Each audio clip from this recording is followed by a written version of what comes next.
India തെരഞ്ഞ ഒരു ഭീകരൻ കൂടെ പാകിസ്ഥാനിൽ അജ്ഞാതരുടെ വെടിയേറ്റ് കൊല്ലപ്പെട്ടിരിക്കുന്നു. ജമ്മു കാശ്മീരിലുണ്ടായ ഒന്നിലധികം ഭീകരാക്രമണങ്ങളുടെ പേരിൽ ദേശീയ അന്വേഷണ ഏജൻസിയുടെ ഹിറ്റ് ലിസ്റ്റിലുണ്ടായിരുന്ന അബൂ ഖത്തലാണ് കഴിഞ്ഞ ശനിയാഴ്ച രാത്രി അജ്ഞാതരുടെ വെടിയേറ്റ് മരിച്ചു വീണത്. 20-നോടടുത്ത് ബുള്ളറ്റുകൾ ഈ ഭീകരനെതിരെ എതിരാളികൾ ഉതിർത്തതായാണ് റിപ്പോർട്ട് പറയുന്നത്. പക്ഷേ വിഷയം അബൂ ഖത്തൽ മാത്രമല്ല. ഒരു ഭാഗത്ത് പാക് ചാരസംഘടനകളെ പോലും ചോദ്യം ചെയ്തുകൊണ്ട് അവർ സുരക്ഷയൊരുക്കിയ ചിലർ അതേ മണ്ണിൽ മരിച്ചു വീഴുന്നു. മറുഭാഗത്താണെങ്കിൽ ആഭ്യന്തര പ്രതിസന്ധി രൂക്ഷമാക്കിക്കൊണ്ട് ബലൂജ് ആർമി ഉയർത്തുന്ന ഭീഷണിയുണ്ട്. ഇതിനിടയിൽപ്പെട്ട് നട്ടം തിരിയുന്ന അസ്ഥിരമായ ഒരു സർക്കാരും. അബൂ ഖത്തൽ കൂടെത്തിയിരുന്നതോടെ ലഷ്കറയുടെ പ്രവർത്തനം പല രീതിയിലും മാറിമറിഞ്ഞേക്കാം. അഴിക്കുള്ളിലുള്ള തലവൻ ഹാഫിസ് സയ്യിദിനു മുന്നിലും മരണഭീതി ഒഴിയാതെ തന്നെ നിൽപ്പുണ്ട്. ആരാണ് അബൂ ഖത്തൽ? പാക് ഭീകര സംഘടനയായ ലഷ്കർ എ തോയ്ബയുടെ ഉന്നത കമാൻഡറും ഒട്ടേറെ ഭീകരാക്രമണങ്ങളുടെ സൂത്രധാരനുമാണ് അബൂ ഖത്തൽ എന്നറിയപ്പെടുന്ന ഫൈസൽ നദീം.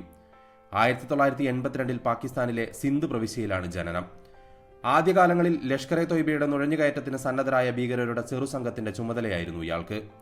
2000-ന്റെ തുടക്കകാലത്ത് ഇയാളും ജമ്മു മേഖലയിലേക്ക് നുഴഞ്ഞുകയറിയിരുന്നു. 2005-ലാണ് പിന്നീട് തിരിച്ചു കടക്കുന്നത്. അത്രനാൾ ഈ ഭീകരൻ ഇന്ത്യൻ മണ്ണിൽ തുടർന്നു. അക്കാലയളവിൽ പൂഞ്ചിലും രാജൌരി മേഖലയിലും ലഷ്കർ എ തോയ്ബയുടെ ബന്ധപ്പെട്ട് പ്രവർത്തിക്കുന്നതുമായി ഒട്ടേറെ പേരുടെ ശൃംഖലയുണ്ടാക്കാനും ഇയാൾക്ക് സാധിച്ചു എന്നാണ് പറയുന്നത്.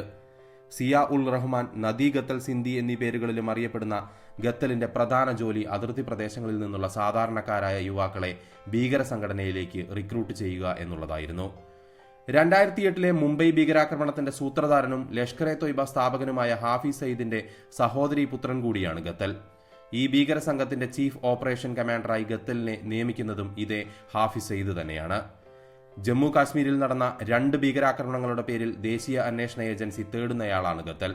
ഇതിൽ ആദ്യത്തേത് 2023 ജനുവരി 1-ന് CRPF ബങ്കർ ലക്ഷ്യമിട്ട് ദാങ്കരി ഗ്രാമത്തിൽ നടത്തിയ ആക്രമണമായിരുന്നു.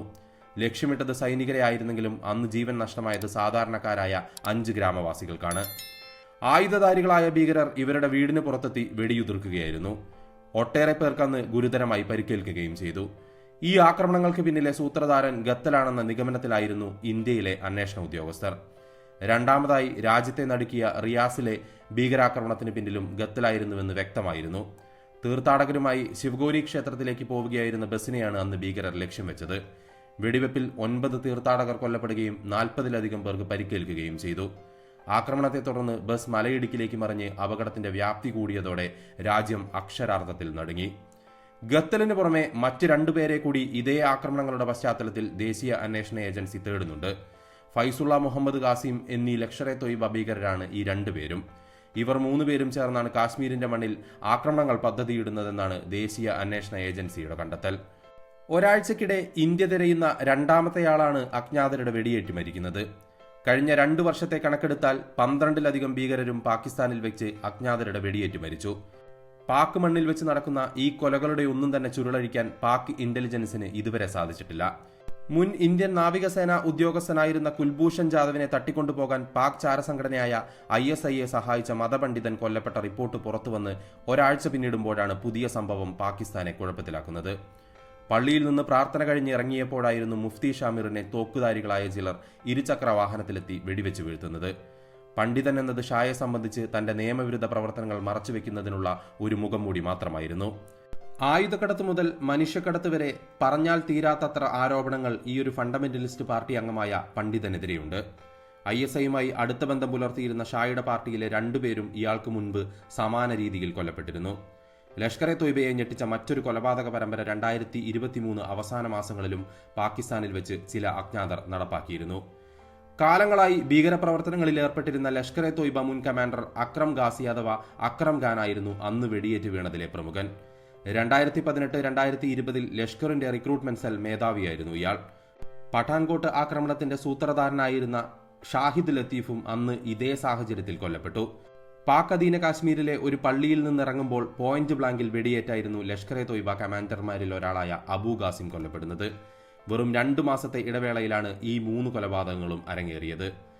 അടുപ്പിച്ചുള്ള കൊലപാതകങ്ങളിൽ ലഷ്കർ എ തോയ്ബ തലവൻ ഹാഫിസ് സയ്യിദിന്റെ ജീവനിൽ ജാഗരൂകരാണ് പാക് ചാര സംഘടനയായ ISI. മുംബൈ ഭീകരാക്രമണത്തിന്റെ പ്രധാന ആസൂത്രകരിൽ ഒരാളായ ഹാഫിസ് നിലവിൽ പാക് ജയിലിലാണ്. ഈ ഭീകര നേതാവിന്റെ സുരക്ഷാ ക്രമീകരണങ്ങൾ ISI അവലോകനം ചെയ്തതായാണ് പുറത്തുവരുന്ന റിപ്പോർട്ടുകൾ. 15 മുതൽ 20 റൗണ്ട് വരെ വെടിയുതിർത്താണ് ഗത്തലിനെ സംഘം നിലംപരിശാക്കിയത്. ബന്ധുവും വിശ്വസ്തനുമായ ഗത്തൽ കൂടെ വീഴുമ്പോൾ സയീദിന്റെ സുരക്ഷയെ സംബന്ധിച്ചും ചോദ്യങ്ങൾ ഉയരുന്നുണ്ട്. ആവർത്തിച്ച ആക്രമണങ്ങൾ ഹാഫീസിനെ ലക്ഷ്യമിട്ട് പാകിസ്ഥാനിൽ തന്നെ അരങ്ങേറിയിട്ടുണ്ട്.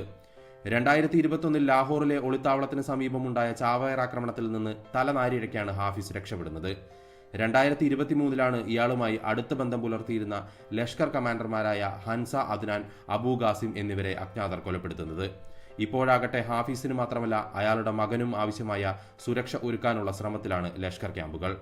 മകൻ തൽഹ സായിദിനെതിരെ മുമ്പുണ്ടായ ചില ആക്രമണങ്ങളും ഇവരിൽ ഭീതി ജനിപ്പിച്ചിട്ടുണ്ട്. ആഭ്യന്തര പ്രതിസന്ധികൾ ഒരു കാലത്തും വിട്ടൊഴിയാത്ത നാടാണ് പാകിസ്ഥാൻ. ആ എരുതിയിലേക്ക് എണ്ണയൊഴിക്കുന്നതാകട്ടെ തീവ്രവാദ പ്രവർത്തനങ്ങളും. ഇപ്പോഴിതാ പാകിസ്ഥാനെ സംബന്ധിച്ച് വലിയ വെല്ലുവിളി ഉയർത്തിയിരിക്കുകയാണ് ബലൂജ് ലിബറേഷൻ ആർമി അഥവാ BLA. പാക് മണ്ണിൽ നിന്ന് സ്വതന്ത്രരാകുന്നത് സ്വപ്നം കണ്ടു കഴിയുന്ന ബലൂജ് വിമോചന സംഘടനകളുടെ ആത്മവിശ്വാസം വർദ്ധിക്കുന്നത് പാകിസ്ഥാനെ സംബന്ധിച്ച് വലിയ തലവേദനയാണ്. തുടരെ ആക്രമണങ്ങൾ അഴിച്ചുവിടാൻ BLAയും തിരിച്ചടിക്കാൻ പാക് പട്ടാളവും തീരുമാനമെടുത്താൽ ഒരുപക്ഷെ ആ രാജ്യത്തെ കാത്തിരിക്കുന്നത് ഇതിലും വലിയ സാമ്പത്തിക പ്രതിസന്ധിയായിരിക്കാം. തീവണ്ടി തട്ടിയെടുത്ത് യാത്രക്കാരെ ബന്ദികളാക്കിയ സംഭവം വലിയ ഞെട്ടലോടെയാണ് ലോകം കേട്ടത്. ഇതിനു പിന്നാലെയാണ് ഇപ്പോൾ ബലൂചിസ്ഥാനിലെ ഭീകരാക്രമണ വാർത്തയും പുറത്തുവരുന്നത്. ഞായറാഴ്ച രാവിലെയോടെ പാകിസ്ഥാന്റെ അർദ്ധസൈനിക വിഭാഗമായ അതിർത്തി സേനയുടെ വാഹനവ്യൂഹത്തിലേക്ക് സ്ഫോടക വസ്തു നിറച്ച ഒരു ചാവേർ വാഹനം ഇടിച്ചു കയറി. ആക്രമണത്തിൽ 5 സൈനികർ കൊല്ലപ്പെട്ടു, 10-ലധികം പേർക്ക് പരിക്കേൽക്കുകയും ചെയ്തു. അതിനിടെയാണ് കണക്കില്ലാതെ സൈനികരെ കൊന്നുകളഞ്ഞുവെന്ന അവകാശവാദം ഉന്നയിച്ച് BLA രംഗത്ത് വന്നത്. ഇത് ചില്ലറ സമ്മർദ്ദമൊന്നുമല്ല പാക് സർക്കാരിലുണ്ടാക്കുന്നത്. ചാവേർ ആക്രമണത്തിൽ 90 പാക് സൈനികരെ വധിച്ചുവെന്നാണ് സംഘടന പറയുന്നതെങ്കിലും ഇക്കാര്യം പാക് സർക്കാർ നിഷേധിക്കുന്നു.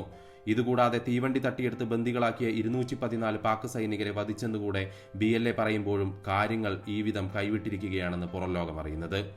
ഇത്രയും സൈനികർ അന്ന് തീവണ്ടിയിലുണ്ടായിരുന്നു എന്നതിന് യാതൊരു തെളിവുമില്ല.